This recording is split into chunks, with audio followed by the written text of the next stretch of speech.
Hello, don't drag the column to fit the data. In this video, I am going to show how to auto-fit the column with data in Excel. Let's start. First of all, click on File and click on the option. Click on the Customize ribbon, tick the Developer option, and click OK. This will enable the developer options for Excel. Now, click on Developer and click the View Code. Select the worksheet.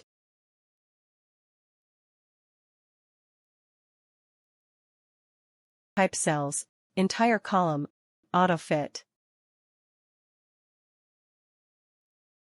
Now close the window.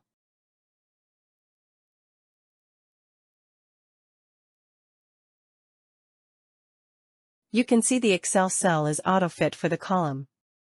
Alternatively, you can select the cell and press Alt-H-O. I simultaneously also adjust the column size.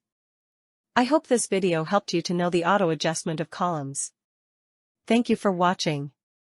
Have a nice day.